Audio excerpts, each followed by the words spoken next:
Round 6 of the V8 Veterans Split 2 tonight on the replay. We are here from Road Atlanta to get it done, and well, the Split 2 guys, can the race be as exciting as Split 1, which came down to the wire? Can you believe a blown engine on the second to last corner, creating a huge upset, and Jamie McKnight was able to sneak home for a win tonight. Back in form, he's right there with them as we head to the midpoint of this season number 11. So I tell you what, season 11 halfway through. Season 12 already has a huge number of cars and drivers enrolled to get racing. Let's go straight down to the grid now and pick it up for tonight's race. Travis Hunt gets himself a pole position alongside Paul Hayes. Scott Gamble starts on the second row with Andrew Hoffman starting alongside him. Then it'll be John King and Michael Freeman off the third row. Matt Parker and Rick Feigl with Scott Weston and Mario Reale running out your top 10 tonight. Troy Sibyl will start from 11th with Warren Davis back there in 12th place. Over the page, and 13th, Wayne Lecomte with Richard Barella out of 14th place. Aiden Rice and Todd Martin start out of 16th, and then it's Jason DiPetito, Mark Peck, Jason Scala, and Peter Vanderkran down there in 20th place. At the back of the grid, Jace McCartan with Roy Clark, Reg James and Craig Healy, and then right over the page to the final positions, Dave Border will start tonight from 25th place on the grid with Michael Quain next to him, and then it will be Tim Betts off the back, the safety car standing by if needed tonight. We didn't need it last night in the Split 1. They were super clean. The racing was absolutely impeccable. So well done to those drivers. Give yourselves a pat on the back. Don't forget, after tonight's broadcast, you'll head straight across to Wodonga Cars and Parts for the Split 3 Drivers Lounge, which should be exciting. We'll get rid of this music as the final drivers just start to grid up now. You can see them just entering the picture. As I said last night, it's an interesting getaway off the line here, because some of those cars, if I just quickly pause the camera and take you back here, you can see how they're starting just around the corner there, and what that can do is make it quite tricky to nail your getaway. And if you get a little bit of wheel spin out of what is the last corner there onto the pit straight, you can find you might just make a huge mess of your opening lap. Of course, going up through the top of the hill, up through the S's for the first time will be tricky as well. Trying to feed this big grid of cars up through there without incident, well, it'll be touch and go, that's for sure. It's good to see Hunt and Hayes securing a front row lockout here tonight for Scorpion eSports. And as we get the last couple of drivers waiting on Scott Gamble and John King, Andrew Hoffman's just popped into 4th place. So good job from him tonight. Nerves were horrible, says the Hoff. He'll be starting out of 4th place tonight. Keith Logan's in the house with some stars. Thanks, Keith. As we still wait for the drivers to finish their staging here. So the final drivers are just now popping in. That was Michael Freeman in 6th place with Matt Parker, Rick Feiger 8th. Watch out for Scott Weston and Murray Reale there from 9th and 10th. See if they can make up some early positions in this race. We'll go and have a look shortly at some of these Anzac liveries too once we get into the race. Stephen Murray just pointing out there's some fantastic liveries tonight, with this round and next being dedicated to the Anzacs, which is fantastic. Dave Worrell in the house says, come on Freeman, kick some ass. Let's see what he can do. As we finally go to the end of staging. 3 minutes. It was a long staging tonight. The revs rise here for round number 6, split 2 with the V8 veterans. Oh, good start at the front there. A bit slow for the Hop, I think it was. Everyone else got away well as they head down towards turn 1. And very good getaway indeed. It is Hunt out in front from Hayes as they go up the hill for the first time. Scott Gamble slotting into 3rd, held position off the start. Now the big run down through the S's for the first time. You've got to guess some of these apexes. They did pretty well down through there. You can see in the background they're jostling for position. We've got a car in the fence. It is Scott Weston. And he's got big damage too, so Weston went off, clouded the wall, and he's going to drop to the rear of the field, sadly. As we get underway at the front though, Hunt has already pulled a bit of a margin, and Paul Hayes is having to go defensive already with Scott Gamble really closing the margin down right up onto the rear of the Ford Mustang of Paul Hayes, and Gamble had to just abort the overtake. King has a look on the inside there, almost gets his nose into the back right hand corner of Gamble. He just backed out of it at the last second, but now Michael Freeman's got a fantastic run on King as well, and he gets just in front of him. So wow, busy opening lap here. The TCB racing car up into 4th. Now he's made up 2 positions off the start. Perfect getaway for him tonight as Hunt continues to just lead this opening lap. So he gets away well. There goes Freeman, Parker, King, Hoffman. Viger's in there in 8th place with Reale up 1. Troy Sippel up 1 position as well. Moving along nicely. There is Sippel going past our camera now.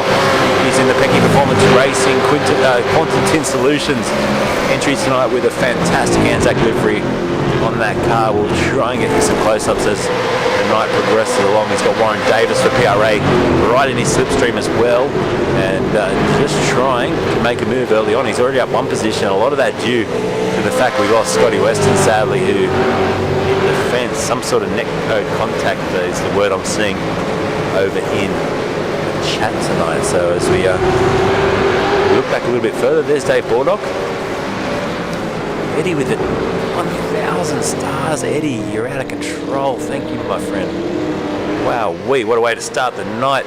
As big thanks to Mark Dalton. I saw that before. And thanks for spending your Friday night with me, Eddie. You're out of control, my friend. I'm going to try and get a little bit embarrassed with the star donations. Thanks, folks. It's really appreciated those. We watch Warren Davis now. A little bit slow there. Wayne LeCompte moves through and goes up into 11th. Eddie with another 200. Man is on fire. As Reale holds on to 10th place just in front, one of the HSR cars. It's good to see the improved production series kicking off last Wednesday night with a lot of the HSR drivers out there doing battle, which is incredible. And well, they're out there again tonight, loving their V8 Supercars and of course loving the V8 veterans. As we see Hayes now with Gamble still tucked in behind. Scotty Gamble was the quickest of anyone on that lap just gone by, so we'll ride with him down the hill through the Estes, and then this tricky left-hander come out now. I said it a few times last night, very easy to mount the curve there, and then when you get on that outer curve, very easy to then send it into the fence if you get that wrong. Sometimes you just got to lift a little bit on the throttle. Michael says Eddie the legend. He is a legend, that's for sure, as Freeman, who's getting a few shout-outs tonight, sits in 5th place. There's John King as well, another of the Anzac liveries tonight. See how good my camera work is tonight to try and get you some really good close-ups, because they look spectacular, and you've got to put your hands together and appreciate the effort that these drivers have put in. Another one in the background there you can see is Troy Sippel. Looks fantastic. Quantum Tin Solutions, one of our major sponsors for this series. Big thanks to them. Big thanks to A21 as well, who sponsored the safety car. They weren't needed last night. The safety car sat in the pits the entirety of the split one race. So will we see a safety car tonight? Gamble having a look in the background, starting to show the nose, and how patient will he be in this early part of the race?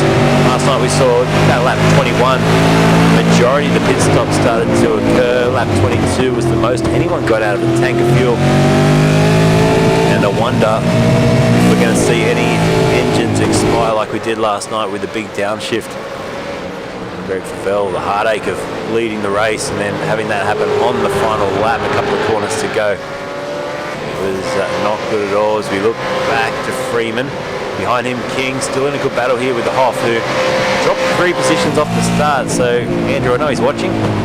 He looked like he went a little bit backwards off the get-go. He did say that the nerves were huge going into the race. It always is as soon as you sit there on the grid, especially with a 3-minute staging time. It can get very, very nerve-wracking. And all of a sudden, the red light comes on. You've got to prepare yourself for a launch. And if you get it wrong, well, it just walks yourself backwards down the order, because a lot of these guys, they nail it time in, time out. So here we go, John King. Wow, look at the speed carried in there from the Hoff as well. We jump on board with him. He just looked at King.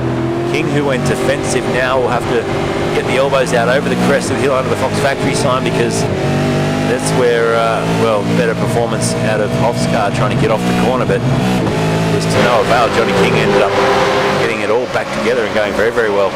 Back further in the race, we've got Scala, KFC car, Barella on his tail, then Mark Peck as well. So there we go. Let's jump on board with the Pecky Performance Racing car, who looks to the inside of Barella. He has to get right out of the throttle there. That'll also help this man, Peter van der Kraan, close up onto the back. We've got a puff of smoke up the top of the hill. Not sure who that was for as Scala goes down the hill. Still ahead there of Barella. Great Anzac tribute on the front of that car as well. And holding on at the moment to 14th place, up 5 positions in this race. So been a fantastic start for him. Aidan Rice holds 13th place, up 2 positions as well. And well, he continues just to roll away here and try and stay ahead of the fast charging Jay Scala. You got Mark Peck also coming through the field. He's in 16th now, up 2 spots. Peter van der Kraan up 3 spots into 17th. And down the order, Quaney 57 now finds himself up into 22nd place. He's made up 4 spots, and on his tail is Scott Weston, who unfortunately had the incident at the start of the race which saw him in the fence, and now having to try and recover something of this drive.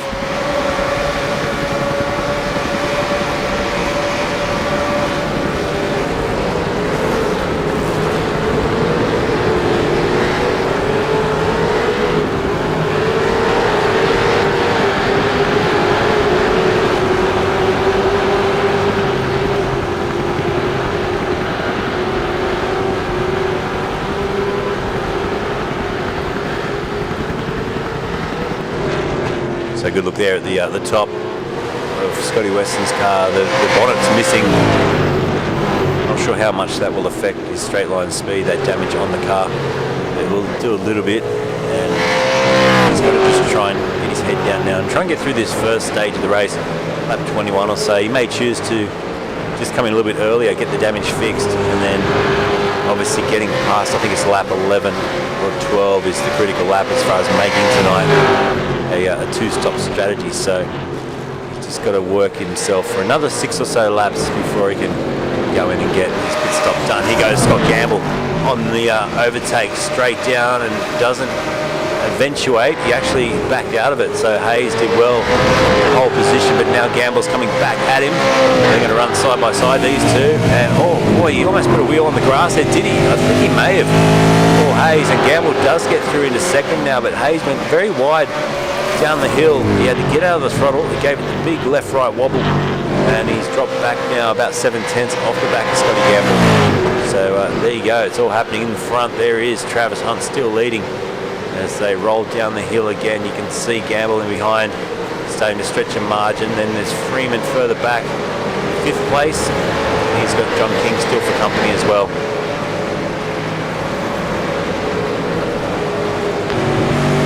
Sideways moment there for Freeman as he drifted through the corner. John King got the best view of that, and we're on board with him now, the JWM Motorsports car. And haven't had a chance yet to say welcome to everyone that's over in the chat as well. We've got Craig Healy's in the house, Anthony Vismer as well, Will Wilson's here. Lone Soldier, Steve Murray, of course, Men Over 40 Racing, Dave Worrell, Pitty Pitt. See Pitty Pitt here, and who else is there? I just missed a few people. Scott Weston, of course, Rick Viger's in the house, Jamie McKnight's in the house. Oh, he said Luke totally ignored me. I just saw that message now. What did I ignore? Mandy Daly's here as well. Gotta go all the way back. What about the PC, Luke? That was a comment. What about the People's Champion? Wow, I'm slow tonight. When he said, what about the PC, I'm thinking, he's just got a brand new PC. What about it? Oh, Jason Dibatito in the background. Out of control. And he just saved it in the end. And wow, that was a big moment. I think that started at the final corner and he fishtailed all the way down the pit straight. He's chasing down Lee's drive. Now, what's on the side there of Richard Barella's car? We'll see if we can get a close-up of that. There you go. It's a tribute to someone. Veteran. Real world veteran. So there you go. Let's see if we can get the backstory on that one. It's a bit hard to get enough of a close-up. Albert Barella. There you go. So it looks like it's a relative of Richard on the side of that car, which is fantastic. We'll see if we can get the backstory sent to us. That'd be great.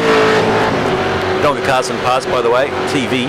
So WKMP TV hosting the Drivers Lounge for Split 3 straight after this one tonight. So I'm getting attacked by my COVID cough still. Excuse me. It's yeah, look forward to that. So make sure you tune in, especially if you're in Split 3. Get some friends tagged and go and have a bit of fun. I listened to a bit of last week's broadcast and the banter was very, very strong. So go and join John Van Ree and the crew straight after this one tonight for Split 3. This is Split 2. Last night Split 1. Already 9 laps of 62 laps into this race. Just over 11 minutes of racing done. Travis Hunt still leads by just under a second now. So Scott Gamble just starting to edge back now.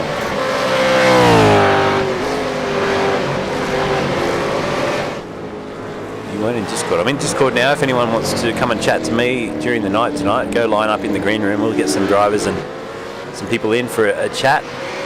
Like I said, I'd like to get a bit of a backstory on some of these liveries, including Barella's. The Hoff's off in the grass and regathered it. It's down the back end of the circuit.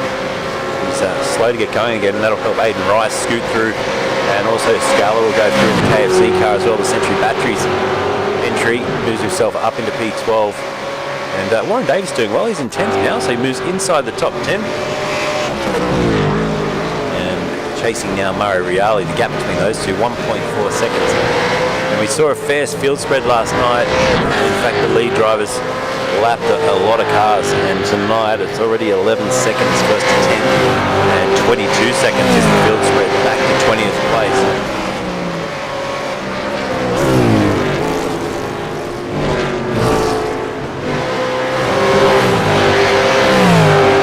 Angry Birds racing car of Peter Vanderkrant at the moment, 20th position, and holding at the moment this man at bay is Michael Quain.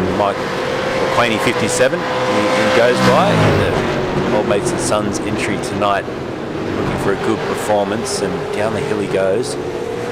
Cars look well set up. A lot of the feedback last night from the drivers was that there was another absolute beautiful setup from Jamie McKnight, which helped make it very, very comfortable out there on the racetrack.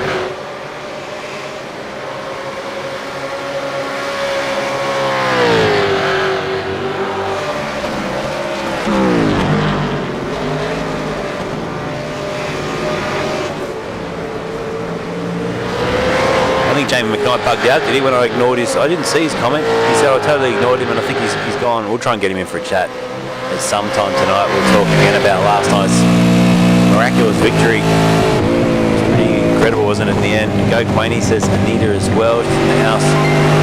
And Quainey 57 has got a lot of work to do, but he's already into 21st place, up 5 positions as he starts to work his way through the order. To see what Scott Gamble can do tonight. He's coming back from a long break from racing, and he's a man I'd love to talk to at some point tonight about the work he's done with the veterans. Michael, thanks for the stars, man, as well. Appreciate it.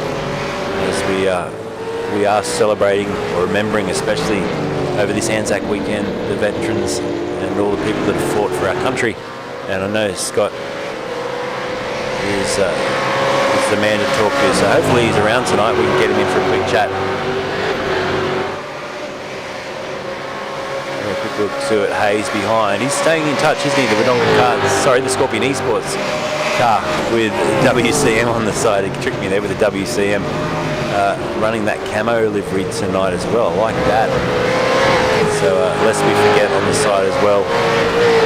And he's still tucked in behind Gamble, so they've dropped back to a 1 minute 20.5. Remember last time we saw a 1:18. That was how quick the pace was from Greg Favell. What's happened here to Rick Viger? We've got cars off the track, and I think it wasn't Pecky. I think it was Rice, and Rice is spitting a bit of dirt out the back of that car as he regathers himself. And so I think it was Rice and someone else.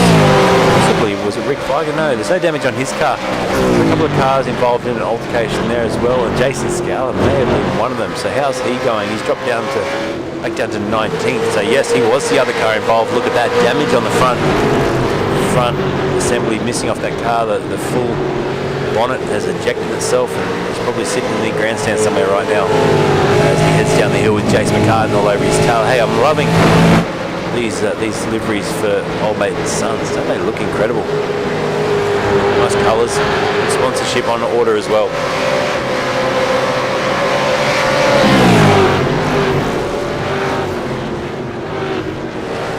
So we're going to get Anthony Vismer in for a chat tonight, is that right? I think that's what the people are calling for. We always try and go with what the people want. Warren Davis is about to make a move. He sets it up.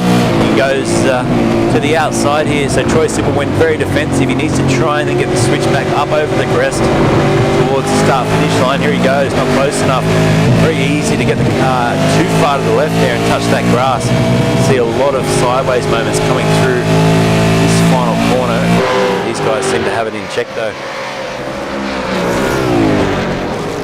In fact, I was going to, I thought for a second Travis Hunt was in the pits, but it wasn't. It was just a little lag out for him. He's still leading by 0.6 of a second. I was going to just show you a good example if I can. Oh, he's still flashing in and out there, Travis Hunt. So we'll jump on board with Scott Gamble and just stay with him for a moment or two. A couple of long shots here just to show the way this track down the bottom of the circuit sweeps around a couple of right-handers, and then you go all the way down this long back straightaway.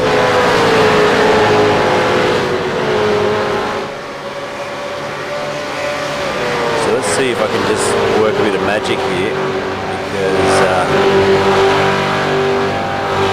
can try and just quickly drag this in. But this was a moment which I caught. I was just watching a bit of the practice during the start of yesterday's broadcast, so I quickly captured this. It was an absolute ripper moment, and it was Nishiki during the practice session. I'm peddling a bit of time here while I find it, but check this out. This is what I mean about a big sideways moment. So hopefully this will work. Here it is. Check this out quickly. So this was Nishiki through the final corner in practice. Look at that. Hello, he says, and goes through a bit of a spin in the end, but pretty impressive. So it looks like we've got ourselves a safety car situation, and a lot of cars have gone to the pits. Reg James, I think, may have crashed, but we're a little bit in the dark about that tonight. We don't have, obviously, Race Control was there last night. They're not here tonight, so they're hopefully enjoying a night off, a well-deserved night off too. But we're under caution, so a good time for people to jump in the green room, come and have a chat. And, well, the drivers that pitted there, Hoffman, Viger, Reale, Davis, Varela, Weston, that'll be good for Weston. That'll get him back in the hunt, I would say. Rice, DiPetito, Peck, McCartan, Clark and Healy all have jumped in the lane. And, of course, Reg James, I think, was the car that maybe has caused this situation, sadly for him. So coming out of the pits, they'll all bunch up again behind the safety car. And like I said, I think for, especially for Scott Weston, that'll have his damage repaired. Still can run a two-stop strategy because we're within that window now. And lap 14 these drivers that have stopped on lap 13 will obviously go through to lap 35. And is that right? 22 and 35. So no, they will have to stop another time, won't they? So it's too early. Interesting. So yes, I think the critical number is actually more like lap 20 tonight. So interesting that they've gone for that strategy then, unless they're sort of hedging their bets on the fact there may be one or two more safety cars. Reg lost his engine is the word from Roy Clark. So there you go, that's the reason he dropped out of this race. So the safety car tonight being driven by, I think it was Ben Anthony from memory. But we're going to see, was that a dummy to the pit lane there from Scotty Gamble? I think it was. He thought about going to the pits and he may have sold the dummy to Matt Parker. And now I just rethink a little bit about all of this. It makes me wonder if it's not the time to go into the pits just yet. We've got a guest that's going to come in now for a chat, and it's Scotty Gamble. How are you, mate? Yeah, how you going, Luke? I'm going very well, man. I'm enjoying watching this. P2, obviously we don't want any spoilers tonight, but you're looking pretty comfortable out there at this stage. Yeah, it's going good. It was good opening laps, and just trying to hold in the draft and save a bit of fuel at the moment, mate. Awesome, mate. Now, you're happy to talk to us a little bit about real-world veterans and the things that you do, and a bit of your backstory as well, if that's all right? Yeah, sure can, mate. So obviously it's a big weekend being Anzac. It's great to see some liveries on the cars, mate. The boys put a bit of effort in, don't they? It's fantastic. They do. They do. I was really impressed with some of them. Look great. We were a little bit behind the ball at ERT. We didn't have enough time to get one done, but we are definitely looking at getting one for next race. And yeah, fantastic effort the lads have done with it, and hats off to them. Awesome, mate. Tell us a little bit about your backstory, and then of course what you're doing now with the veterans in the real world. Yeah, I joined up into Royal Australian Armoured Corps many years ago now, and served in there, and on operations overseas as well, and unfortunately got injured and medically discharged out of the military. So from there it was a long road back, and I mean many years, and I found in certain areas it was lacking. So as time went on and I got back on my feet, I thought, well, what can I do and give back to the community? So, as you know, a couple of years ago, I used to race under and live stream under SG1 Gaming, yep. And we set up a donation tab, and we raised $5,200 for Soldier On with care of Track Racer, and who are great. They jumped on board and helped us out with that, and we donated $5,200 to Soldier On Australia, who are an organisation that helps servicemen, their wives, families, husbands, and their children as well. And yeah, so it's a great initiative by them. They recently just had the march on, which was walked the same amount of Kokoda Trail. Yep. For March, and they raised over $2 million. Wow. To help our servicemen and women and their families, children. So yeah, and ERT has come on board with it, and we proudly support Soldier On Australia here at Evolution Racing Team.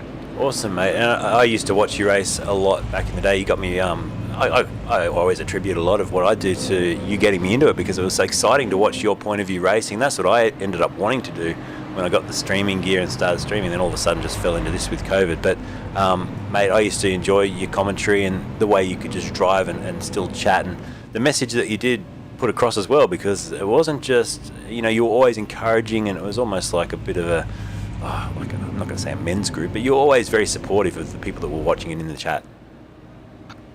Yeah, I tried to be. We wanted to encourage everyone from any skill level, and to be able to get into sim racing. For me, sim racing brought me out of a dark place, yep. As some of our veterans go, and it was something that the community in itself, even way back in Forza, there was a community we used to race in a series, and they were always supportive, always someone to chat to, and so always want to encourage people to get into sim racing, and whether you don't meet people for real, but you meet them online and you make so many friends, it's been a great support for me, and I encourage everyone out there to give it a go.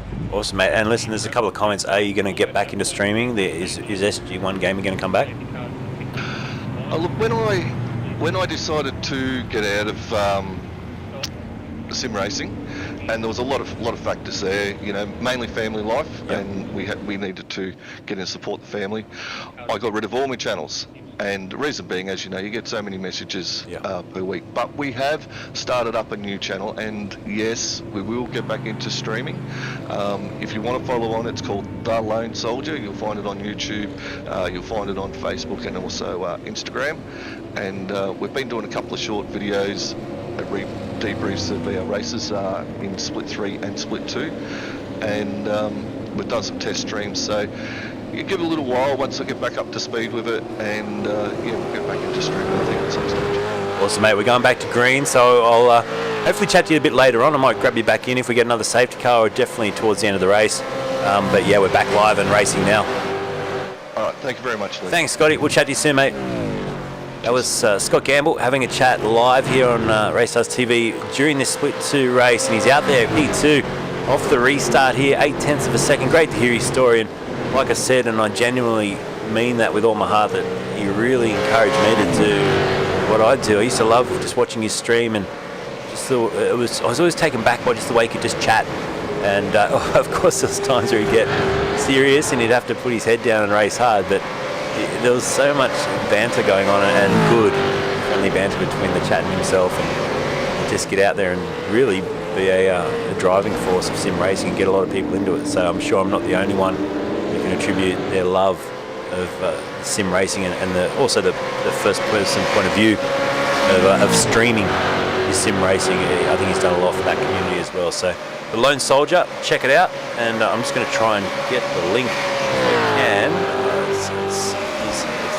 the comment now in the chat, of course, but I'm just trying to actually get the YouTube page up. Scotty, if you can, I know you're watching the broadcast, if you can just put the link up to the YouTube channel, then I can actually flick that across on Facebook as well. If you can type it in for us, that'd be fantastic. So Hunt leads across the line, Gamble and Hayes, then King, Freeman, Sipple, who's moved up into 6th place now. So Troy Sipple's on the march forward. Todd Martin's behind him, then Peter Vanderkrant inside the top 10 now, 8th position for him, ahead of Quaney 57 and Warren Davis, your top 10. Good battle back with Davis as well. He's got Wayne Lecomte on his tail, and the PRA driver 007, Warren Davis, just pulls a little bit of a margin down the hill there. There is the privateer tonight with the, lest we forget, on the front side of the car as well, the Anzac tribute, and the poppies on the back too. What a fantastic livery, because he generally runs that colour scheme, but it's been changed from a flat red. It's fantastic. Back in the order a little bit, there is Richard Barella, Rick Feiger's just behind him. They're both chasing Rowley and Hoffman. Then you got Mark Peck, Pecky Performance Racing Machine, 16th place with Rice, Dibatito, Clark and McCartney, top 20. They're pretty compressed through here. A lot of it attributed to the safety car. Here goes Dibatito with a dive down the inside. Can he get that done? We saw McKnight do that a few times last night to perfection. And Dibatito does get through on Rice, moves himself now up into 17th. What a great overtake. Roy Clark in the background as well. You can see all over his tail, trying to get the job done as well.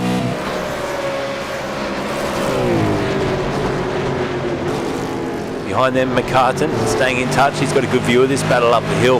Just watch the way you've got to try and find the apex here. I always found that right-hander so hard to get right. Clark missed it by about 1 metre, and that'll hurt him down the hill now as McCartan gets tucked right in behind him. But it was always so hard to get right, and you end up sort of just guessing it. It's a little bit like Oran Park, where you just to get the exact turn-in point is so hard to do. But these drivers, they make it look much easier than a nuffy like me could ever do, as we watch Travis Hunt still leading, but that margin's come back down to 0.3 of a second. Scott Gamble, I think, almost ready to have a charge here. There is Scotty. There's a forward view. And he just holds back for now, saving some fuel. Remember, the top 9 drivers have yet to stop in this race. Scott Gamble, the quickest of anyone out there, with a 19.8 last time around. So the lap times between split 1 and split 2. Not too much of a difference, is there? We did see an 18.9. There is a car in the pit lane. It's Reg James, I think, still on fire down there. So he's smoking away. There's a shot of the trees. We did that a few times last night too. Reg James, though, smoking away. Sadly for him, it looks like it's the end of his evening as we see a move here. Wow, that was Rice and Clark almost getting together. Rice on the outside will try and sneak through, and he does. Is there contact? No, there's not. Good racing, but that was so close. Along the pit straightaway, they were wheel to wheel, and I thought for a second Rice was going to go out onto the grass, which would have sent him like an out-of-control bowling ball back onto the racetrack, and luckily for both those drivers and probably a few of the ones around them, that didn't happen. So good little battle pack here. You can see Healy on the back of this. He's fourth car in this battle pack. Rice, Clark, McCartan and Healy 18th through to 21st place. As we see Clark once again going defensive. I think he feels the pressure now from Jace McCartan, and he'll be a sitting duck by the end of this back straightaway if McCartan can get himself a great exit. It looks like Roy Clark got himself a good exit, in fact, and he'll get the advantage of the toe of Hayden Rice as well. So keep an eye on this. This little four-way battle is heating up. So Clarkie down the inside. Can he get it stuck? He can. Rice tucks him behind, gives him a little bit of a nudge for his efforts. Oh, and look in the background there too, Matt Parker just showing the nose and trying to get alongside Craig Healy. This will be interesting as they go wheel to wheel through the final corner, across the line. And wow, I thought for a second that was going to be another incident, but great drive in the back end of Parker's car, wobbling around as he heads in and then over the crest of the hill. They're still side by side. No, they're not. Now Parker's cleared Healy and he can get on after McCartan, but that was another example of really good, solid racing from these split 2 V8 veterans. Will Wilson also reminding us in the chat that Anzac also the best bickies. They are good bickies. I had one today at work. Shane Newen saying great to see SG pumping again. And yeah, sure is lap 18. Peter Kelleher says is the critical lap. You're correct there, so I should have remembered that from last night. So we're expecting these top drivers now, lap 21. They may stretch another couple of laps out of this because of that safety car period. But we'll wait and see. Here we go. We're going for another lap. So they'll start lap 22. Maybe at the end of this one, they'll all dive into the pits. Is that an opportunity missed there for Scott Gamble to maybe try and undercut? Because he looks like he's carrying more speed than Travis Hunt at this stage anyway. And he's got to try and find a way through. And if they both go into the lane together, is it worth taking a little bit less fuel to get track position?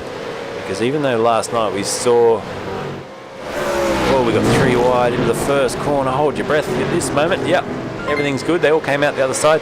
But even though last night we saw a lot of wheel-to-wheel racing and a lot of overtakes, it was still hard to pass. We're noticing that in this season. The driver's so evenly matched that you really need a good exit.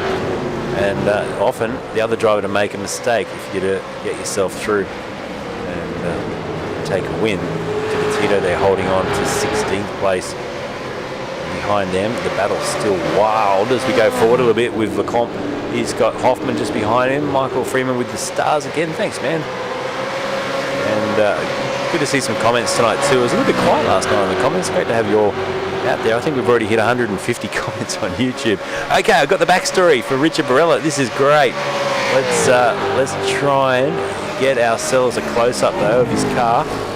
And we'll just wait a second because we're going to see some pit stops. We might. Oh, okay. So Hayes carries on. Hunt and Gamble did go to the lane together. Hayes, King, and Freeman. They reckon they've got enough fuel to do another lap. So does Troy Sipple. So he goes through. Martin, what's he going to do? He also goes through with Van der Kraan. So those drivers and Warren Davis is actually the first driver who has stopped for fuel. That puts him in a position to lead this race. The problem is the stop was lap 13. And I think he's still going to have to do another couple of stops anyhow. All right, let's get this story, and I'm just going to quickly try and find Richard's car. There he is. So we'll get a close-up. There it is, the tribute on the side. So the story is Lieutenant Albert Barella, grandfather to Richard, who was awarded the Victoria Cross for his actions on the night of the 17th of July 1918 and in France. So there you go, Victoria Cross, and what a wonderful tribute that is on Richard Barella's car. And it's incredibly touching to see that, and to have a personal connection there for Richard as well, for his grandfather. It's just fantastic. And they gave a lot. I know when I had COVID, I watched some documentaries, and I watched World War II in colour on Netflix, and just really drilled home again in my mind just how awful and well, just the situation for so many young men and women that ended up having to go and fight, and just yeah, so much life lost, which is, you know, such a shame. And then not to mention after the war, the ongoing issues with PTSD and all those sort of things, and shell shock as they called it at the time. But yeah, it was incredible to watch some of those documentaries, and it really sunk in how easy at times we have it, and what we haven't had to sacrifice because of those amazing men and women back in the war. So it's a good weekend to reflect on that, and as I've said a few times tonight, these drivers have got the liveries tonight to represent and pay tribute to the Anzacs. Congratulations. Ron Davis leaves here by nearly 2 seconds over the Hoff. He's in P2. This little gaggle of cars all the way down to 11th place. They're running that alternate strategy, as you can see. They all stopped on lap 13 with the safety car. Then we look back to Hunt, who's in 15th place, effectively leading the race, because unless we have probably another 2 safety cars, these other drivers are going to have to still do 2 stops. So Hunt, Gamble, Hayes still in the ultimate position to be a podium in this race.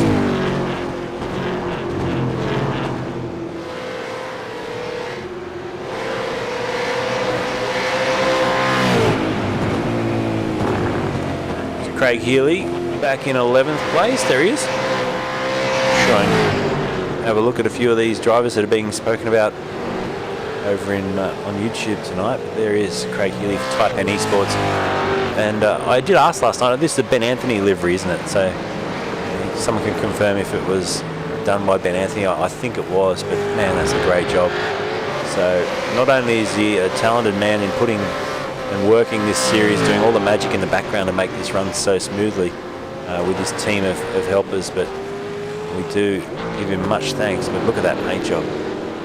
It's one of the best. Well done, Ben.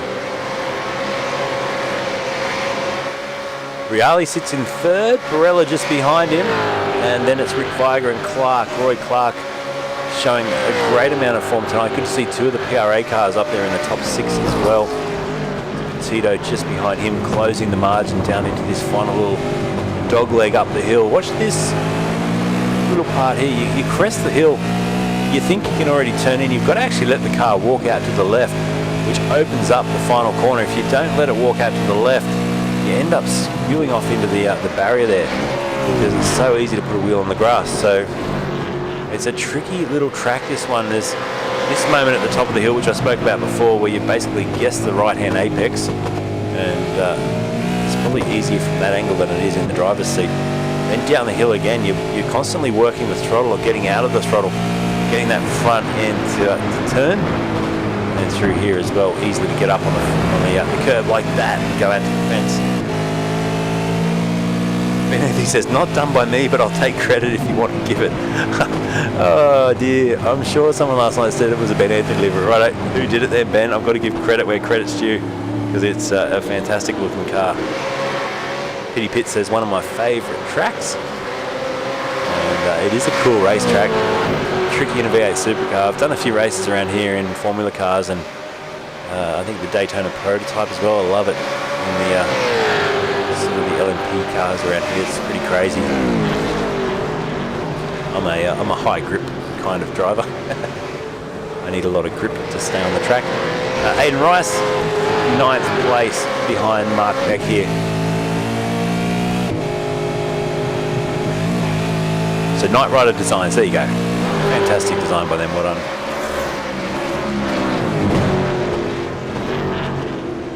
trading smoke there into the corner. Aiden Rice had unloaded right-hand tyre, just dragging a big black line around the corner as Scott Gamble gets through on Scala, who jumps in the pit lane. So this is the gap back to the next battle pack. So it's Travis Hunt who's basically, well, effectively leading this race. He's 31 seconds behind the race leader at this stage.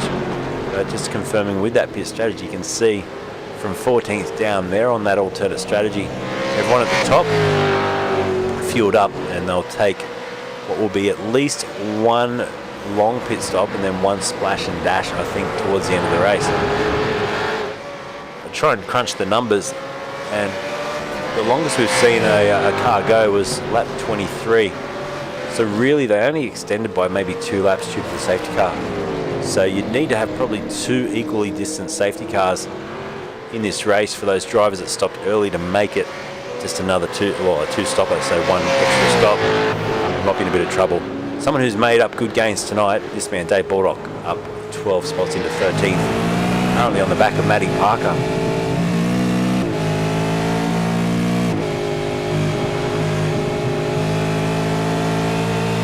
So Dave Baldock continues on. Car looking good and driving well, not a scratch on it, by the looks of it. Nice job. Back with Warren Davis leading the race. Still gap 1.1 seconds back to Andrew Hoffman. Their lap time is around 1 minute 20. Let's have a quick look at the best lap times we've seen tonight. And Scott Campbell still holding that 1:19.8 and a 1:19.8.06 as well for Hunt. So very evenly matched, those two. A 19.95 for King and a 19.97 for Freeman. So those drivers in particular running a similar pace to probably about 10th down in the top split last night, so it's good to see. And one of the good aspects I like about this season with the lock splits is you start to see a few guys emerge that can run those quick times, and obviously probably going to find themselves elevated up into the top split for next season. This is hello, this is Roy Clark and Jason DiBattito almost getting together. That helps Peck and Rice now. They're going to go side by side. It'll be Rice around the outside of Peck. He backed out of it, and probably lucky he did, but now he's going to have a look down towards turn 1. This can get a little bit risky through here. He's shown the nose. He's halfway alongside, and well, he gets it done, does he? Up the hill they go, and job done. Around the outside again. Rice stays in there. They're not given much room. Rice almost bangs panels with him, and Pecky, he doesn't give up either. They're going absolutely hell for leather, these two, and look out because McCartan's joined the party, so it's a 3-way fight here for position 8 in this race. Did Rice just run a bit wide through there? He did. He may get himself a slowdown. And wow-wee, there was contact in the background. McCartan goes off into the barrier. So Jace McCartan there got a little bit of a hip and shoulder when I think Rice moved across, and Peck had nowhere to go, and that's done some damage as well. So it's knocked the right-hand side of the car completely off. And what will the stewards make of that one? Obviously, they would have looked at that last night. We'll see what happens. Here's a replay, so you can see it was wheel to wheel. And there's the big bump, and off into the fence he went. Lucky it wasn't worse. In fact, he actually did well to get that under control and bring it back onto the racetrack without fail. As you see, Rice now go past Peck again. They continue their battle, these guys. This is good, isn't it? Exciting racing. This is for 8th position in the race between Rice and Peck. That Parkinell on the back of Jason McCartan as well. Let's right on board with him up the hill. Very close. Wouldn't want to bump each other through here because that's when you can unsettle a car and send them off to the fence. That's usually a slam dunk drive-through penalty if you do that sort of thing. Wide through there, that was dangerous, and then up on the curb using all this left-hand curb, skimming out across the right-hand flattened curb, and then you can get on the throttle and start thinking about these two right-handers coming up. So they're both 90-degree right-hand corners. The second one's a little bit tighter. You've got to really slow the car. Oh, big wobble there. And around he goes. He caught it. Well done, Jace McCart, but he did lose position. And that puts Matt Parkinell up into 11th place, chasing down Craig Healy in 10th. So yeah, both those right-hand corners, the second one in particular, got to slow the car down much more than you think before making a good exit. If you go in deep, it actually ruins the run right down the back straight, which can be heartbreaking because it's a long, long back straightaway. Hoffman now leads the race. He's got past Warren Davis and Reali P3. Then it's Barella and Viger still your P or your top 5. So McCartan in the lane now to get that thing serviced and fix some damage. Warren Davis just dropping back a little bit now from the half. Then we've got Reali, Barella in tow, Viger, then Clark in the background. And it's got Tito tucked up behind him.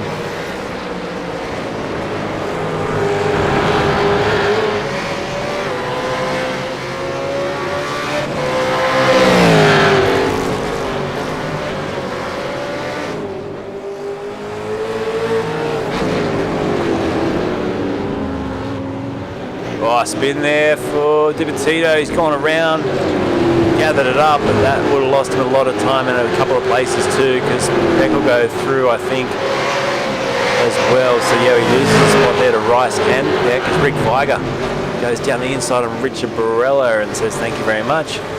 Rick Viger up in 4th now. So this battle raging. Meanwhile, keep an eye on Scott Campbell and Travis Hunt back in 13th and 14th.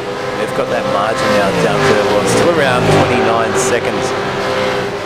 But ultimately, that's the group that's leading this race once everything's said and done with the pit stops.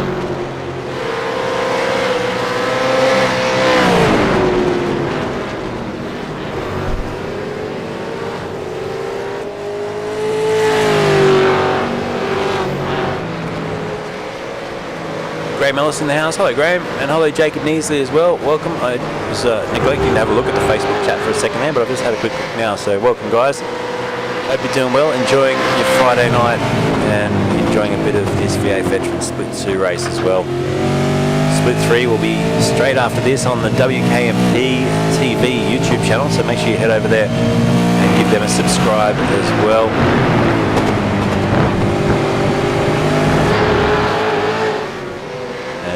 This is good, isn't it? Hunt just in front of Gamble. Paul Hayes has just dropped back a little bit. He's about 5.4 seconds from Scott Gamble, so he needs to get a wriggle on here. He's got John King in tow, and John King ultimately 4th place in this race. He's 16th now, but I think being 34 seconds back, when we lose that top group, and it is everyone from 12th place up, when we lose them for a pit stop, he's going to be elevated up into the top 4. There's Matt Parker going through again, 10th place for him. Went a little bit backwards at the start of the race, but he's working his way now back up to where he'd want to be. Inside the top 10, he's got Craig Healy behind, Dave Bordock next in tow, back in 12th place as well. But this little battle between Tito, Peck and Parker might be an absolute cracker about to unfold here. So let's have a long shot as they head down through the S's. You see Tito, and then you've got Peck, Parker and Healy. He's also just in the background of this battle, so that 4th car, which is just coming into picture, that's Craig Healy. Don't discount him getting involved in this one and trying to sneak through as well at lap 33 of 62 in this race. So good job. There we go. He closes right up. Parker.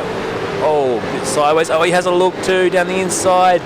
Oh, I tell you what, Mark Peck gave him some space. Credit to Mark Peck there. That could have been a nasty incident, but Pecky saw him send it up the inside and he just gave him a car width, and that probably saved an incident between those two as Craig Healy now goes for a run. The door slammed shut from Matt Parker down into the braking zone. Parker's gone defensive. Healy was on the brakes probably 50 metres earlier. Oh, down the inside. How about the big send there from Matt Parker? He tried to go through. Mark Peck is absolutely under attack now. So the Pecky Performance Racing Machine, you can sense the challenge is on. In fact, Matt Parker almost got out onto the grass there. He's trying so hard. They go wheel to wheel, these two. Up the hill again. Matt Parker goes through and into 9th place. Wow-wee. How good is that action? And just behind them, there's Healy now on the back of Peck. So the 9th place battle is absolutely raging in this race. This is fantastic in the mid-pack. Meanwhile, too, Todd Martin is in a fight with Wayne Lecomte. This is down in 20th position down the order. Let's jump on board with Todd, Scorpion eSports driver. He's also within 4/10 of a second of Peter Van der Kane, who's next up the road as well. And these drivers are on that longer strategy, so they've stopped on lap 23.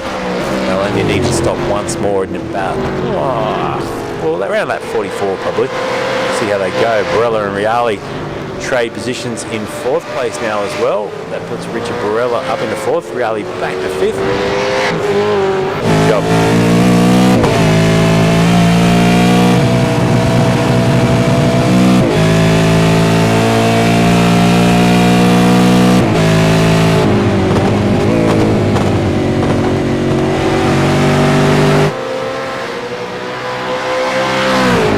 On board for a lap here with Scott Gamble because he's right on the back of Travis Hunt. Here we go. Bit of Isaac Camp for a lap.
Lap there for Scotty Gamble. He lost a bit of momentum in part of the circuit there. Warren Davis, Rory Clark and Mark Peck have gone through the pits. Hey, we've got some big news to announce here, by the way.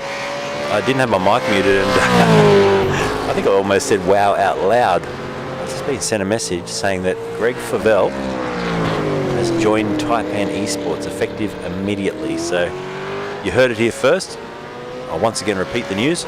Greg Favell has joined Taipan eSports effective immediately.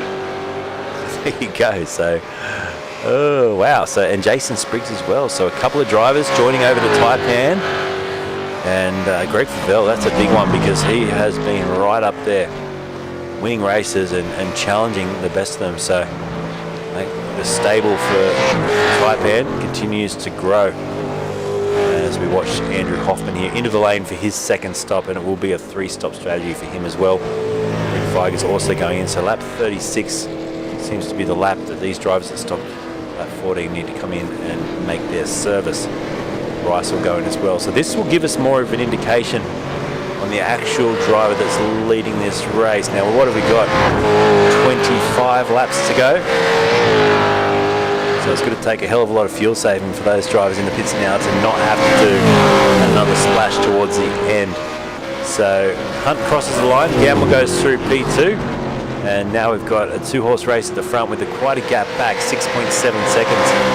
Paul Hayes, who crosses the line now in third, John King tucked up behind him. And lap 37 of 62, 52 minutes into the race now with that safety car period. Wow. Still not over. Troy Sippel, he's also moved up into 6th. And remember, he stopped on lap 23 as well. So we're about 5, 6 or 7 laps now off the second stop for these guys on the genuine 2-stop strategies.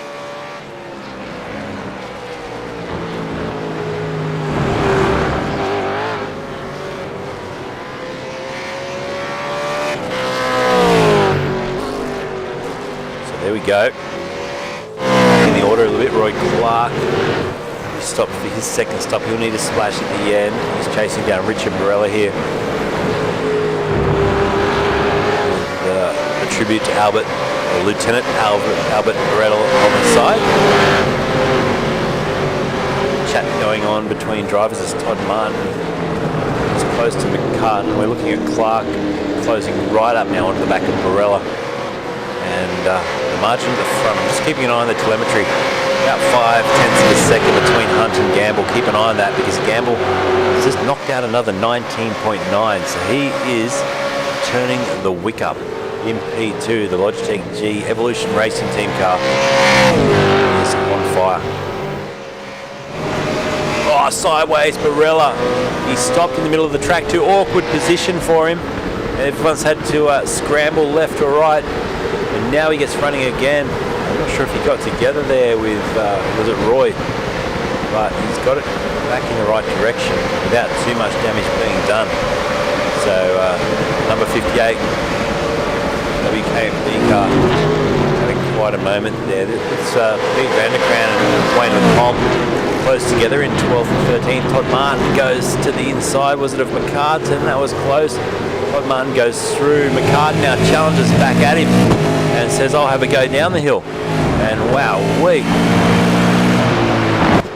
so close. You keep losing his feed, so we'll quickly flick over to someone else. Tito in this fight with Scott Weston now. Remember, Scott had the unlucky start. Now he's got himself back into the top 16, so good job. Back at the lead of the race, 0.6 of a second. So it's yo-yoing a little bit between these two drivers. In fact, Hunt's just turned the wick up on his car now. He's just done a 19.92. So they're trading times, these two drivers. We don't get lap time, sadly, on a replay file, but as far as bringing up comparisons, but it is very consistent. These drivers, the best lap time still held by Scott Gamble at 19.80 versus a 19.81 for Travis Hunt. So super close between them, as we see Paul Hayes now and John King. So behind King you got Freeman, Sipple, Davis and Hoff. That's 7th and 8th. And Rick Flyger, Reali rounding out your top 10. The battle's still raging with Scott Weston and Dibatito down here in 16th and 17th place. Now Aiden Rice has joined the party too. So there's 5 or 6 cars here in a line. And it's getting a little bit feisty, so let's watch this one, lap 39. Wide there for Dibatito. He's playing with fire out there towards the edge of the racetrack. And if we've got the safety car coming out, I'm just trying to see if we've got a safety car dispatched here. I don't think so. No, the safety car's still in the lane, so we're all good in that sense. It was just race control talking to the drivers. But how about this queue of cars? There's Weston in the mix of it, with Rice, Parker and Barella behind him. In front you've got Todd Martin, who keeps disappearing, Jason Dibatito, Jace McCartan there as well. So he's trying to get alongside here and go for an overtake. And can he get it done? Oh, it's close. He's going to try for it. They go wheel to wheel through the S's and up the hill. Better exit there for Todd Martin. And McCartan stays 15th for now.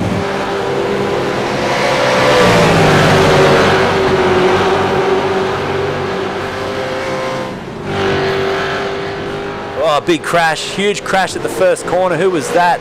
Was it Rice? Into the fence for Rice. And Parker, I think, went in with him. So Matty Parker's also in the barrier down there, but Rice hit the wall very, very hard. He's kept going at a very slow rate. But Parker looks to be stuck. No, he's going as well now, but huge impact for those two drivers. We just caught the end of it. And we don't have the ability to jump forwards and backwards with replay tonight, but let's see what we did catch here.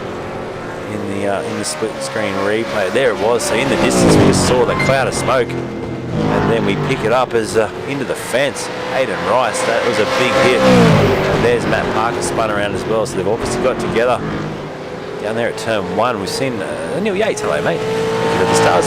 We've seen a few times tonight that turn 1 challenge where they go wheel to wheel, and I hold my breath every time. I think, oh, this is not going to happen. And well, so far tonight, I think 9 times out of 10 it's worked out all right. But that one there did not. King's closed the margin now onto Paul Hayes, 2P3. Let's jump on board with the JWM eMotorsports driver. And let's see his challenge. He can see the podium in front of him now. So here we go.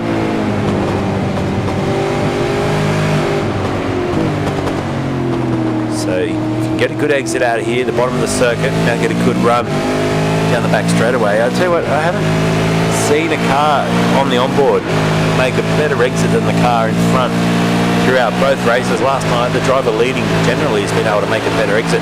But look how powerful the toe is. He probably pulled out of the slipstream a little bit early there, and he's too far back to lay one on Paul Hayes into the braking zone. But I reckon if he had waited another maybe couple of seconds in the slipstream, he might have found himself sneaking through. The O'Brien's TCB Racing entry of Michael Freeman now finds himself up in 4th place as Paul Hayes stops. And look how close Freeman was to the back of King. He almost thought about a run down the inside, but he knows what happened on the previous lap by those other drivers, and John King holds on to 3rd for now. Up the hill we go. In tow over the crest of the hill, starting to weave their way down. Paul Hayes in for his 2nd and should be final stop now, so lap 42 means that he can go from there till the end of the race.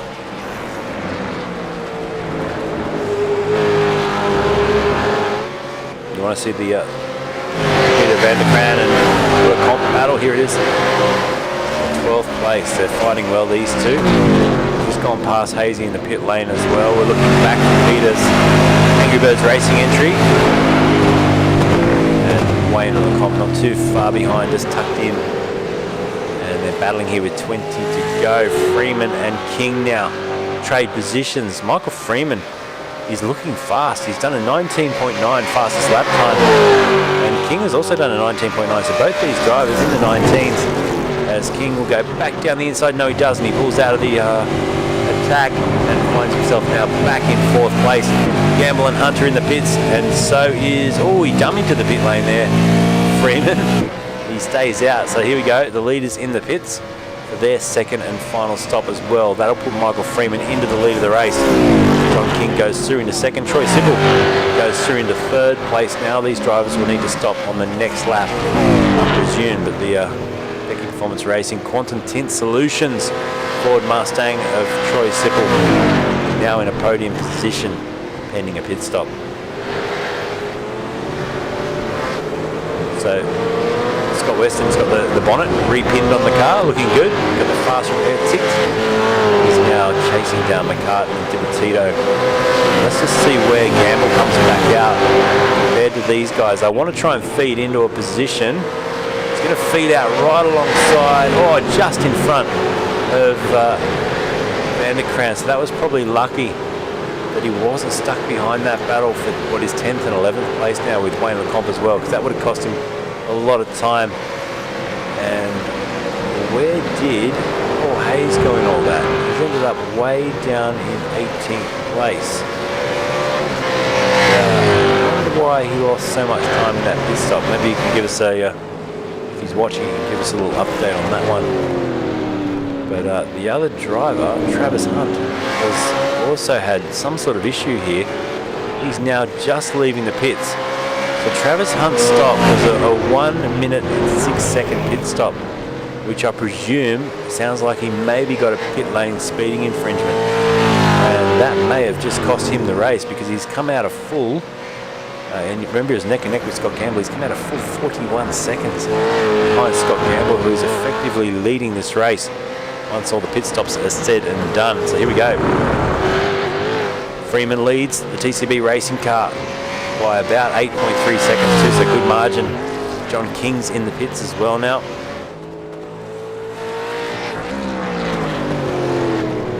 And it's good to have you watching, Neil. Hope you're doing well. Watch this man lead now. He's off the track there. We've got someone off the track. It's Jason Dibattito, and it's McCartan as well. Yeah, so we've got 2 cars. Race control being asked to have a look at that one. And Anthony, you can just hear saying, "Yep, I'll have a look." And he's very slow to rejoin too, isn't he?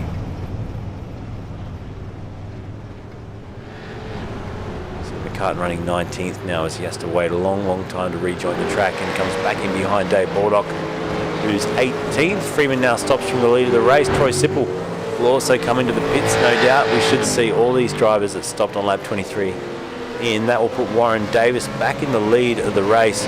There he goes, the BRA driver leading on lap 45, but will still need to come into the pits once more for a splash and dash. Neil's got the MotoGP on as well. We've got Formula 1 tonight as well, right? I think Formula 1's got a practice session starting soon. Naomi's here saying, how much are we looking at for a setup to do this? Right, it's a good question. Are we talking on a budget, or are we talking let's go below the bank? You can spend a few hundred or a few thousand, says Neil Yates. I'll tell you now that probably to do it okay, you're going to have to spend at least $2,000 on a computer. Yes, you can run it on maybe a $500 PC, and it would be, you know, turn all the graphics down and have it work. But yeah, probably $2,000 is the minimum you want to spend on your PC. And then, you know, we're talking budget here. Steering wheel and pedals start around $399 to $400 for a steering wheel and pedals. Goes from there anywhere up to about $4,000 or $5,000. And then a sim racing rig, which there's plenty of different ones on offer. And we don't actually have a series sponsor here, so I won't mention any names of racing rigs, but you can go and Google yourselves that. And of course, after you've got the rig, you need some monitors. So probably the best way to get into it is to go and find someone who bought the setup during COVID and either has no time now, or they got over it and they're selling it for half the price that you would normally have to pay. So I reckon around $5,000 is probably a number to get yourself a semi-decent starter set. But like Neil said there, you can spend easily $10,000, $20,000, $30,000 on a setup. I just bought a $10,000 cart for a kid, so cheap. Yeah. If you've got a kid and if you've invested in go-karting and you want your son or daughter to get good at motor racing, definitely worth the investment getting yourself a home sim that they can practice on. So Jacob Neasy says, just need a PC. I have the plywood Plymouth. Very good. It's stuck that one, hasn't it? Shout out to Jeff for the plywood Plymouth. That's right. So yep, the kid can practice, you can have fun, and you can race against each other, which is always good fun. So I'll let some drivers and some people that are commenting put up some of the some different links to sim rigs if you want to start looking. And Men Over 40s Racing says iRacing supplies the tyres and the fuel, which is pretty good. And I'll tell you what, if you have a little bingle and you scratch the paint, it doesn't cost you anything. Jace Fuelan says, speaking of big news, Dave Bordock wishes to announce the arrival of Ben Anthony to PRA, effective immediately. That's a stitch up. I don't think that's going to happen. But we'll try.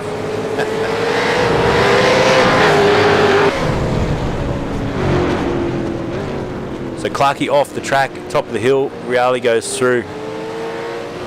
And I was just looking back at Dipatito and King. These guys are still in a lock.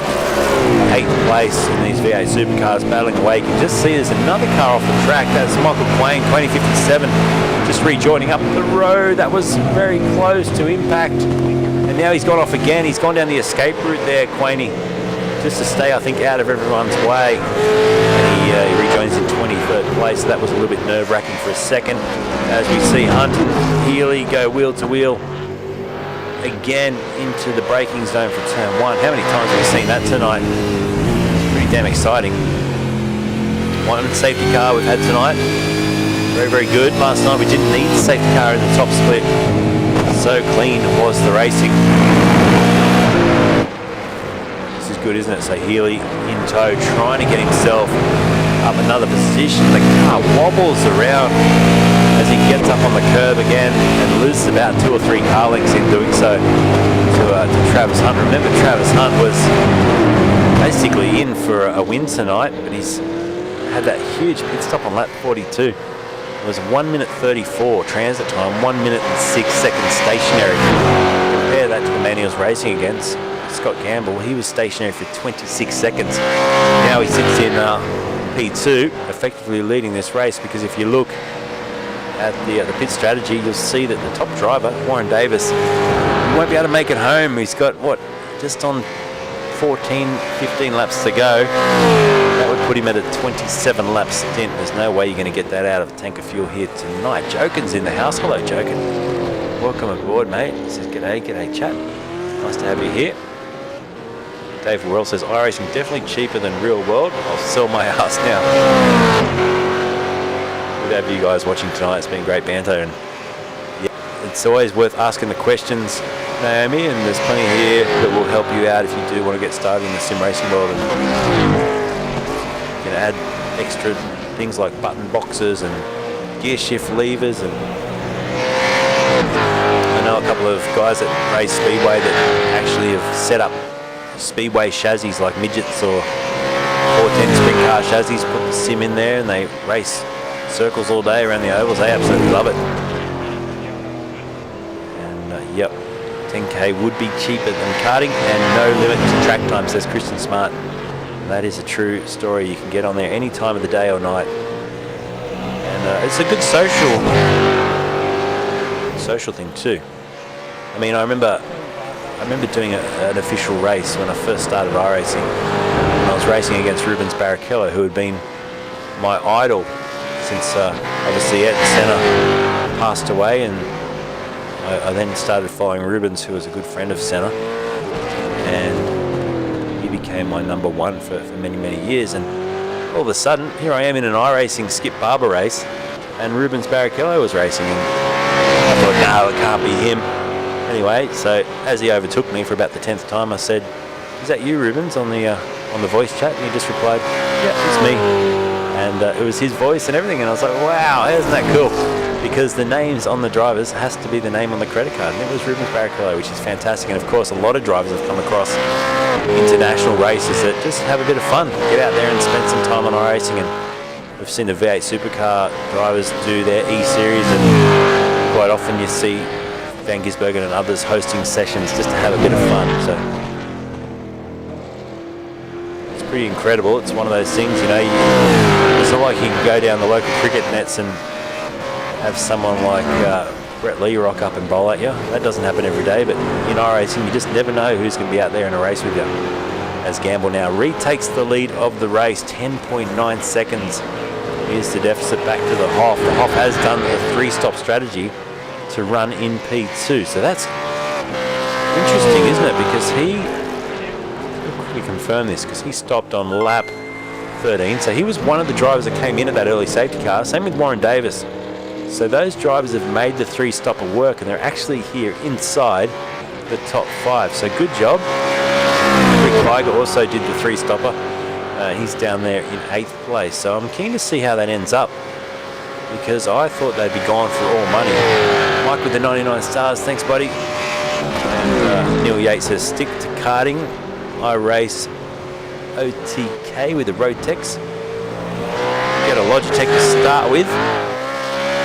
They're entry level and work on most platforms. If you want to spend the cash, Thrustmaster, Fanatec, SimiCube are the next level up. So there you go. He said, me and Brock were practicing with Lando Norris at Circuit of the Americas. That's right, I've seen Lando on there a few times.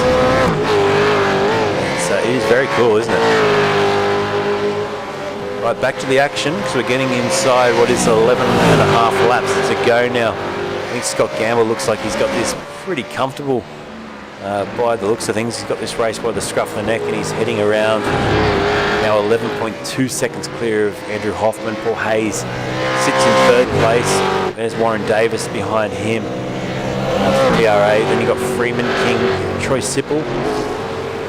Gives us a good opportunity here to thank Quantum 10 Solutions for their ongoing support with the V8 veterans. They're incredible getting behind this category many, many seasons. So thank you.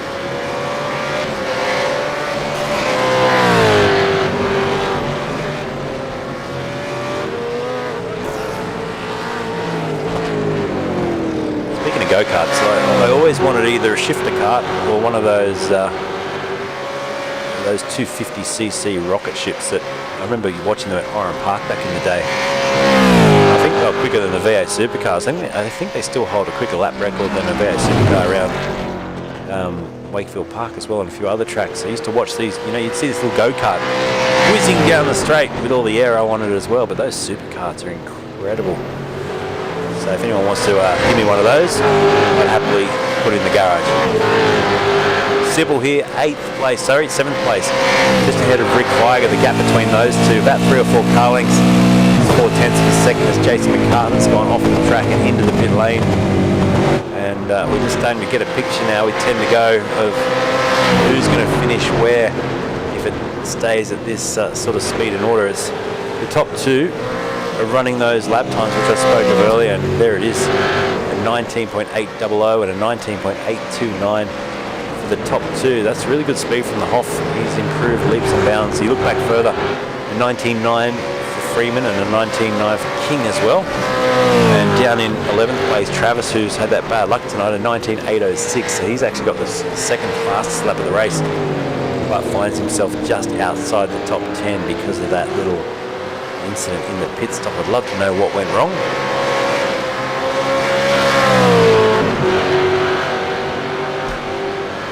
Ben Anthony saying I raced against Scott McLaughlin, Fabian Coulthard and James Moffat one day in a Cadillac race at Bathurst. That's pretty cool.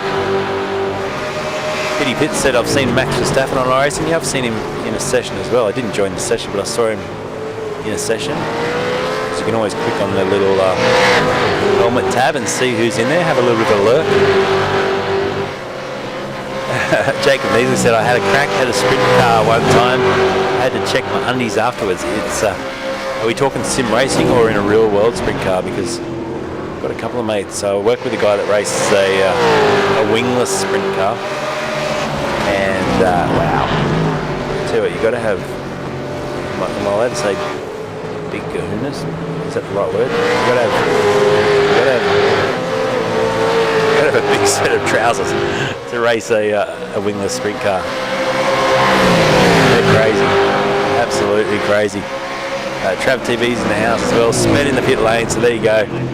So Travis Hunt is giving us that revelation of that is why he, and I tell you what, looking at the times, he's 41 seconds off the lead. The time that he lost in the stop was about 45 seconds or so. In fact, it may have been a little bit more. He was stationary for 1:06. Scotty Gamble was 26, so it was 40 seconds of stationary time he lost, and he's now 39 seconds behind the leader. So do the maths, folks. He would have been either leading this race or P2 and having a really good battle with Scott Gamble, who's been left out in front by about 10 seconds. So unfortunate. That is motor racing. On board with Rick Weiger, looking back at Troy Sippel. Get back to this Wayne Lecomte battle. This has been on all race. You've got Peter van der Kraan, Wayne Lecomte and Jason DiBattista all within about half a second here. These drivers at it lap after lap.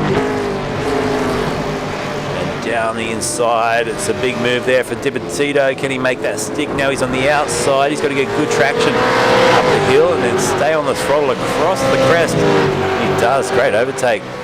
Jason DiBattista moves himself now up another position into 14th. Well done. There's your race leader, Scott Gamble, who's just put a lap on Matt Parker. The car looks beautiful in one piece tonight, the Evolution Racing team entrant, and I suspect he's probably going to get put up into the top split for next season, season 12, with the V8 Vets. And I had a quick look earlier at the sign-up list for V8 Vets season 12. It is huge. So there's a massive amount of drivers once again lining up to get involved and have a crack at this wonderful series.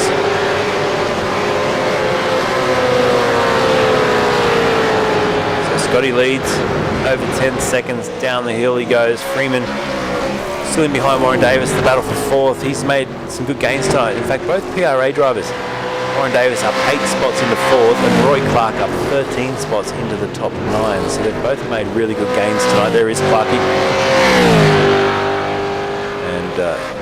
His car looks, I love that looking. It's just a great looking livery on that car. It's nice and flowing like the blues. I like the shades of blue.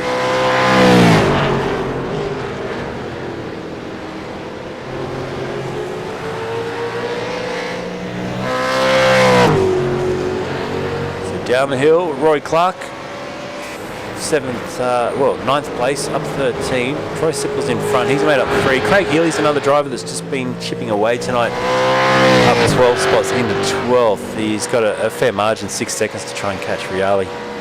but nice job, Type N eSports driver, and they got some strong new signings to join them as well, some top split drivers that can win some races for Type N. So we're going to see change of livery next week, and we did have Greg last night thanking Abby Timbers and being appreciative of their support over what's been a couple of seasons now or more.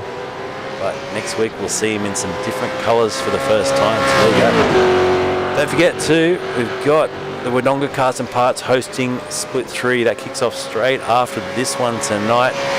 So all you got to do is go over to Wodonga Cars and Parts, or WK&P, using the the and symbol, not and.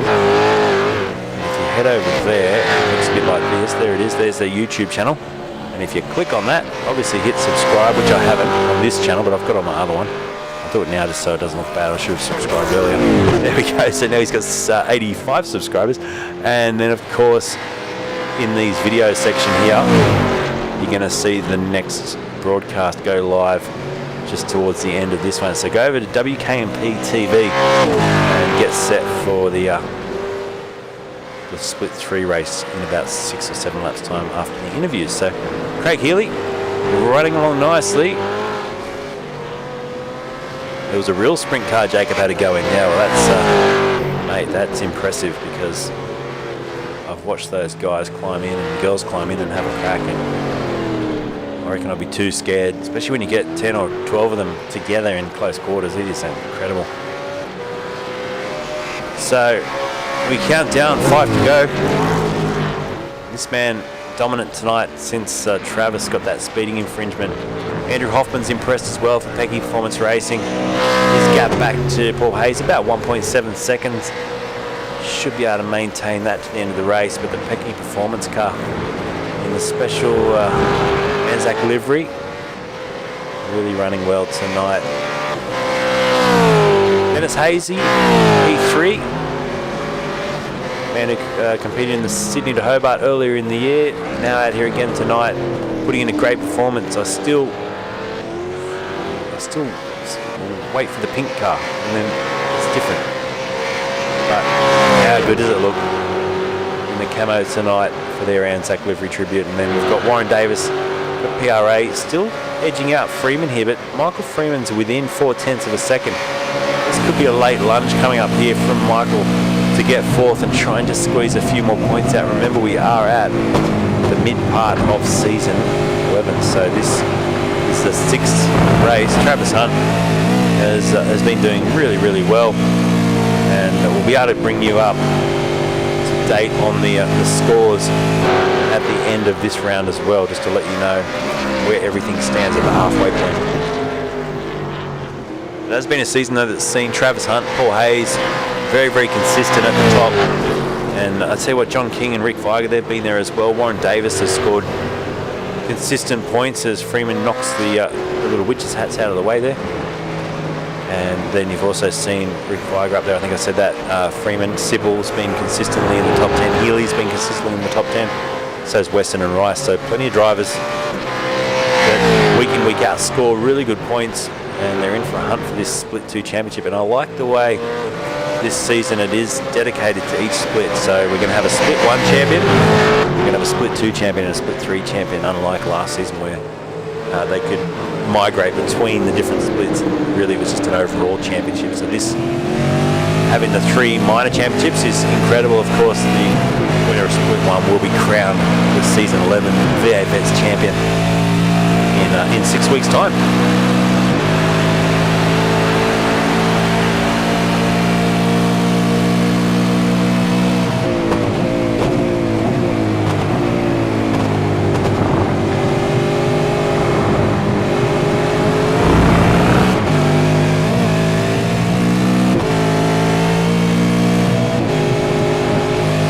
With Sipple over the line, the Pecky Performance Racing, Quantum Tint Solutions entrant 8th place, starting lap 59. Now this is where, well, there'll be some nerves probably for Scott.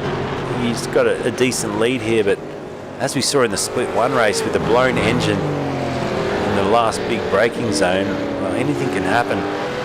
And it just takes that one little mistake. I remember there was a time when I was accidentally doing double downshifts. I just get a little bit, I think, a twitch on the downshift, and I do a double downshift in the supercar and blow an engine quite regularly. So you've got to be so careful. And we've spoken with McKnight throughout this season, and the way he had to change his driving style to stop the engine failures. So using more of the mechanical side of or using the brake pedal and the brake pads to slow the car down and then shift down the gears.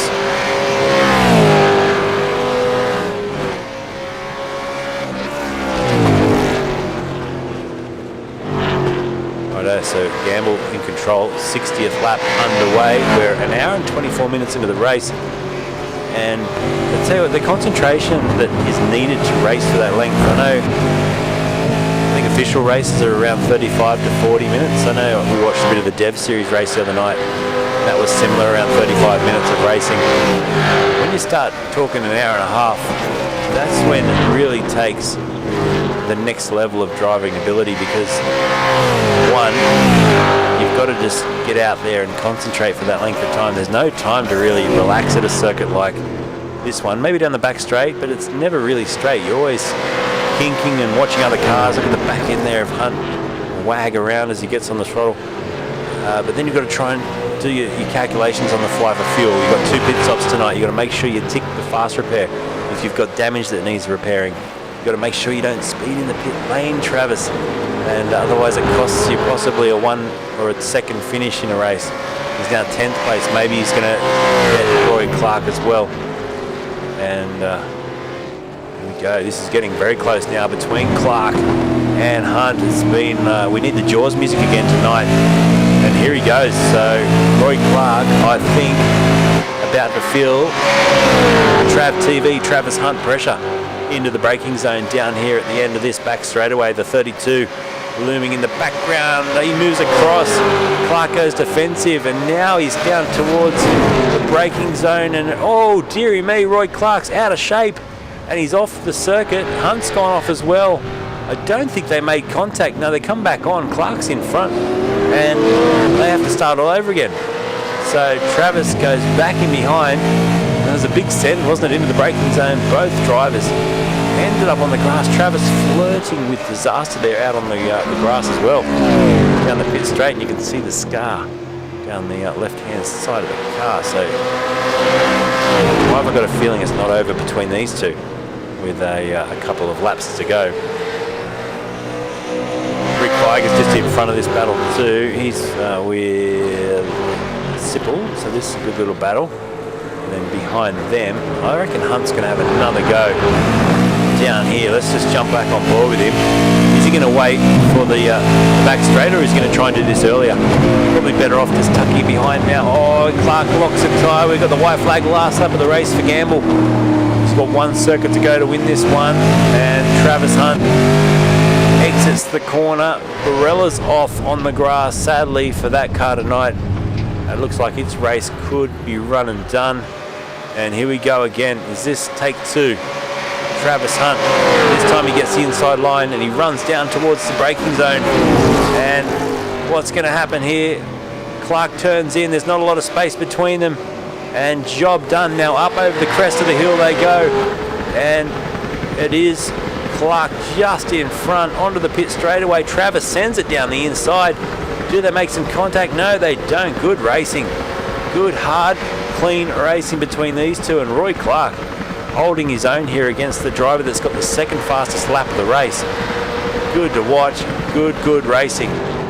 Let's go back to the leader though, because he's just going down the back straightaway to win this split 2 race this week. This is incredible, this drive. 13 seconds is the lead. He's got it through the final couple of corners. No engine expiration for Scott Gamble tonight.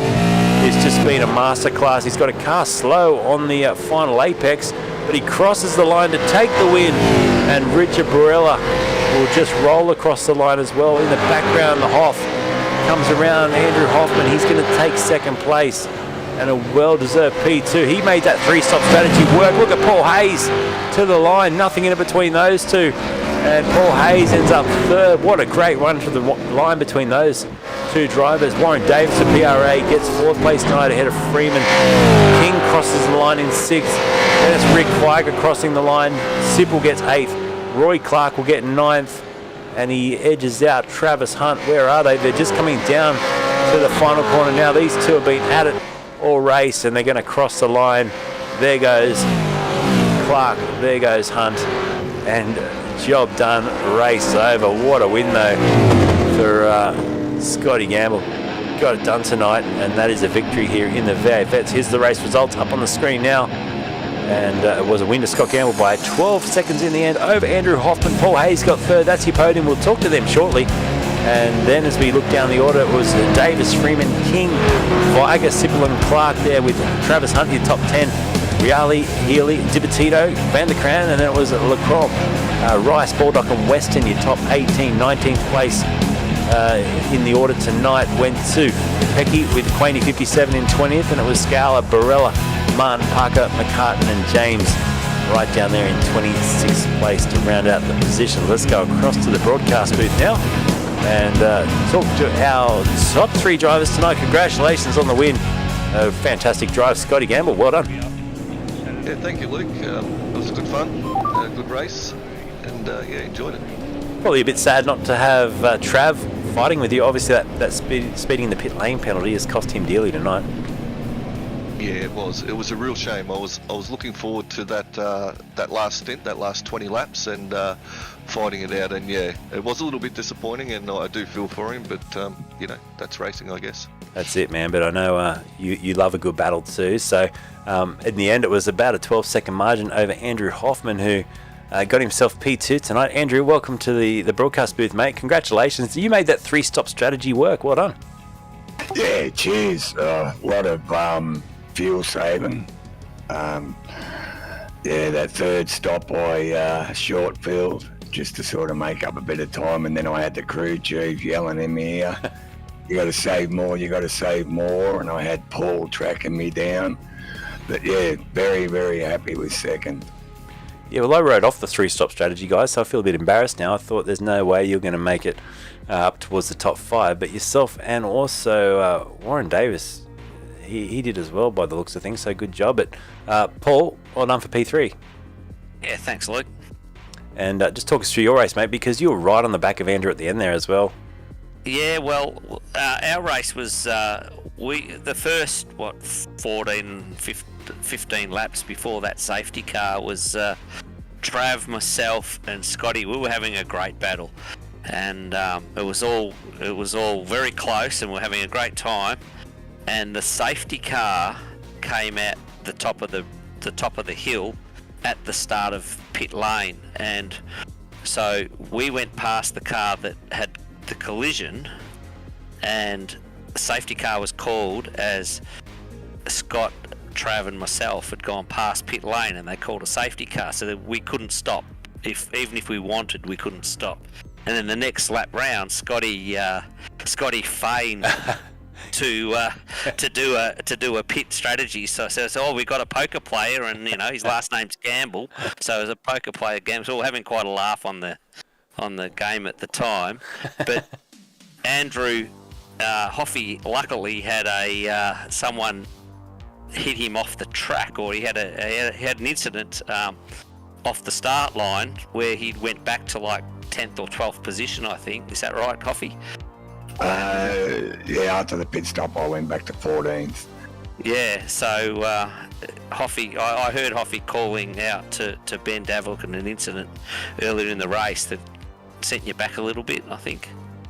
So he had an opportunity to dive into the pit lane where we didn't have that opportunity.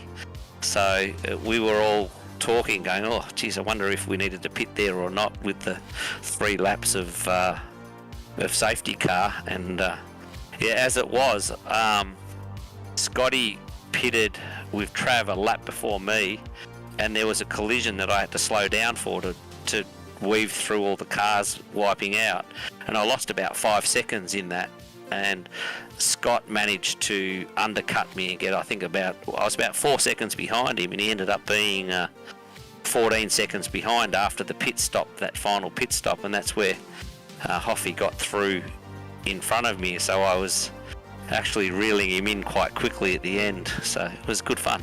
Great to watch. We did see that dummy that Scotty sold to the pit stop, so that was good. Let's do some. It fits his last name with the gamble. Well done, and let's do some thank yous now. Starting with Scott tonight, our winner for split number 2, as I've also just shown the series points up on the screen too, which shows Travis Hunt leading the championship, Paul Hayes P2 and John King 3rd. That's with the drop rounds taken out, but Rick Viger 3rd in the championship if you keep it just at the genuine points before the drop rounds are submitted. So well done to those guys. Let's do thank yous. So Scott, first of all, who would you like to thank, man? Yeah, look, I'd like to thank yourself for doing the broadcast. We all appreciate it, and yeah, it was a great race and really good broadcast tonight. ERT, Evolution Racing Team, got to thank the guys there, wealth of support, wealth of knowledge there, and some very talented drivers. Our sponsors in Logitech G, Panther Racing Fuel, Harvey Norman, AMD and Acer, thank you very much for the support, guys, and yeah. Awesome. That's it, mate. And you'll get us some links to the Lone Soldier in weeks coming, so we can post that up as well.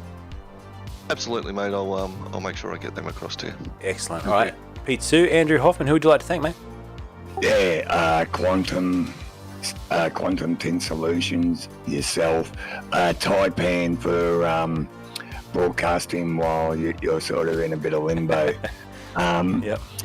Yeah. Flower Cast Bay Retreat, Fletcher Jr., Jamie McKnight, because his wise words of wisdom revealed themselves tonight with me pit strategy. So, and to Peggy's Performance Racing. Fantastic, man. The car looks great too with the Anzac flavour, so well done. Cheers, mate. And finally tonight, P3, Paul Hayes, who would you like to thank, man? Trav Hunt for doing the skin on the car tonight. Looked fantastic. Yeah, it looks great, yeah. It wasn't pink, but it was something a bit different, and yeah, it was pretty cool. And his Warren Gary meet, who are sponsoring the cars at the moment for Trevor and myself. And thank you, Luke, and obviously Taipan as well for taking, helping you out with what's going on, and for Ben Anthony for his support and everything that's happening with it at the moment, and everyone's struggling through their different COVID illnesses, so it's been really good that it's all continued on, so thank you very much. No, it's been great. Just to jump in, I want to thank Travis Hunt too, because he actually did a track guide, and through that track guide I found an extra 1.5 seconds, so big thanks to Trav. Oh, there's big words to be had with Trav then, mate. Yeah, it's helped you pip his teammate. Yeah, no, it's good. We can all do with that type of help. So good on him. Well, Trav, my speed has got a lot to do with Trav, and since he's become my teammate, we've worked together, and he's really helped me, extend up the field that I have and make me more consistent. So it's been really good. Awesome. Well, don't forget tonight's Split 3 over on WKMP TV. Standing by there is the YouTube channel, which you can go and click on now and subscribe. And it should be fun because the drivers lounge, the drivers get involved. So big thanks tonight to our winner Scott Gamble and Andrew Hoffman and Paul Hayes. You guys are legends. Thanks to 1, 2, 3. Cheers. Thanks, Luke. Cheers, guys. See you next week. Yep. Cheers. See ya. Right, that's it for this evening's Split 2 event. Hopefully you'll love that. And massive thanks to everyone that got involved tonight and was part of the chat and just made it exciting. Without you guys it wouldn't be the same. It's always been a huge part of RACESTARS TV, so thank you. Big thanks to our star legends, Michael Freeman, Neil Yates and Eddie, also Mark Dial at the start there with Keith Logan as well. So thank you guys. 34 weeks for Keith Logan leading the streak with a 34-week streak. Eddie's with a 17-week streak as well. Thanks guys. Right, take care until next time. We've got, I think, a couple of nights off now. We're back on Monday night with the Roads to Rumble, and they're doing another special event before we then kick off another week of F3A. Until then, good night.